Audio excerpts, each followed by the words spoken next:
In this week's self-reflection, week 6, I'm going to be answering the prompts from weeks 3, 4, or 4, 5, and 6. And week's 4 prompt was, what are the third and fourth Pilates principles? The third and fourth Pilates principles are center and control. The textbook mentions that although center might have many different meanings and definitions, in Pilates it's referred to as the body's center of gravity. So this is when the body mass is equally distributed and balanced from all directions. Interestingly, the center of gravity is very individualized, and this is just due to the way that we are built, and it even is individualized from different genders. So a male center of gravity might be different from a woman's center of gravity. And also, it's common in Pilates to think that if you're not nailing an exercise or a movement or a pose, that you're lacking strength, but really you might just be lacking your distribution of body weight. And then also, center in Pilates can be referred to as the body's core muscles, which are the powerhouse. And now for control, this is defined as the regulation of an execution of a given action. So to have control is to master a skill. To visualize control is to look at someone who is doing a exercise or a skill for the very first time versus someone who's been doing it for a long time and they've now mastered it. Control is going to look very nice. A high level of control is going to look nice. It's going to look like very slowed, proper alignment, very few errors, good balance, good coordination, and it's going to look very nice. And control can also be achieved through flexibility. So if you have flexibility in the key muscles that are using, it's going to be a lot easier to control your body. So that's for week 4, the third and fourth Pilates principles. And then now for week 5, it asks, what are the last 2 Pilates principles? The last 2 Pilates principles are precision and flow. Precision can be defined as the exact manner in which an action is distributed. So exercises can look just like other exercise regimens, but they are different by the way that they're executed. So with that being said, in Pilates, precision is a key way to approach a movement. The better the precision, the more likely one is going to receive the benefit from the exercise and also reach the goal of the exercise. So also a big thing that can help with achieving precision in an exercise is having knowledge of the body's anatomy. So when you know what muscles are supposed to be working in a given movement, then it's gonna have better precision.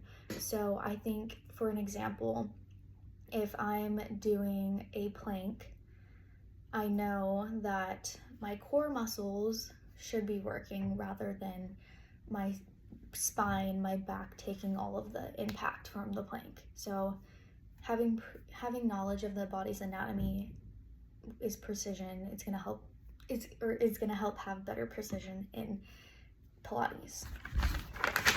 And then for flow, flow is a smooth, continuous movement. This requires a deep understanding of the movement, and in Pilates, it's always a goal to achieve flow, always to have a nice continuous movement. And this can also be a mental state where one is fully immersed in what they're doing and how they're moving and what they're learning.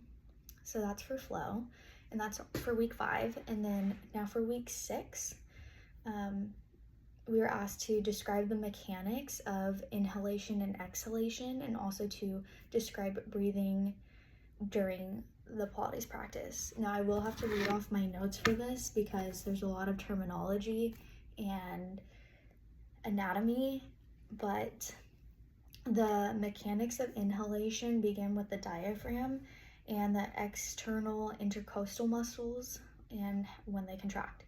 So The diaphragm begins to flatten, which increases the height of the thoracic cavity while the intercostal muscles lift, the rib cage expanding the cavity laterally and forward.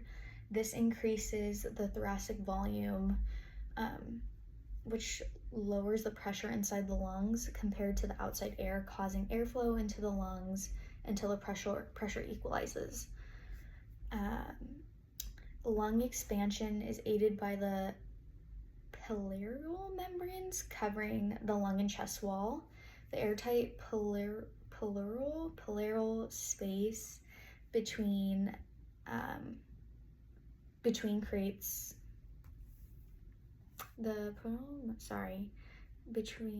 creates pressure, or creates a decrease in pressure, which draws the lungs outward as the chest wall expands. So during intense exercise or lung disease, accessory muscles assist in inhalation by elevating the ribs further. And the excretion spinal helps straighten the thoracic curve, which increases the lung volume. That was a mouthful. And now the mechanics of exhalation is during quiet breathing, it's passive, driven by the elastic recoil or the lung tissue and the relaxation of the respiratory muscles. And as the diaphragm rises and the intercostal muscles relax, the thoracic cavity volume decreases, which increases the pulmonary pressure and causes the airflow out of the lungs. And during forced exhalation, additional muscles are actively contracted to enhance the processes. Abdominal muscles increase intra-abdominal pressure to push the diaphragm upward. And now the 3 ways that breathing is shaped or controlled in Pilates is through lateral breathing, set breathing patterns, and active breathing. So first, for lateral breathing, this focuses on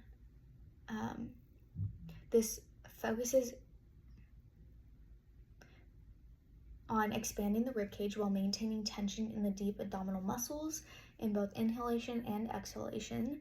So in contrast, the diaphragmic breathing, where the diaphragm lowers and the abdomen relaxes outward, lateral breathing is referred to in Pilates to help stabilize the core for better performance and safety.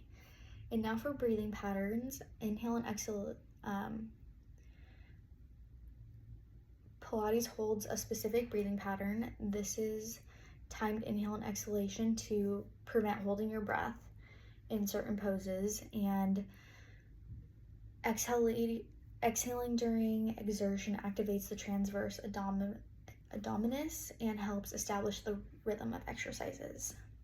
Lastly, active breathing is really seen in movements such as 100s, and this is to emphasize forceful exhalations and inhalations to engage the abdominal muscles in stages.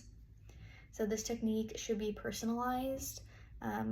If someone has extensive tension, it's better for them to do softer breathing, and passive breathing or percussive breathing enhances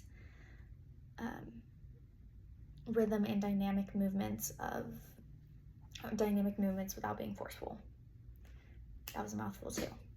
Okay, and then lastly, one thing that is sticking with me from the physical practice is trying to be really intentional with keeping my spine down when lying on my back. I noticed that my back kind of naturally arches, and so really tuning in and thinking about drawing my belly button towards my spine to get a more neutral back is something that's really been sticking with me in the physical practice, and something that I've been trying to be really intentional about moving forward. And yeah, so that's that.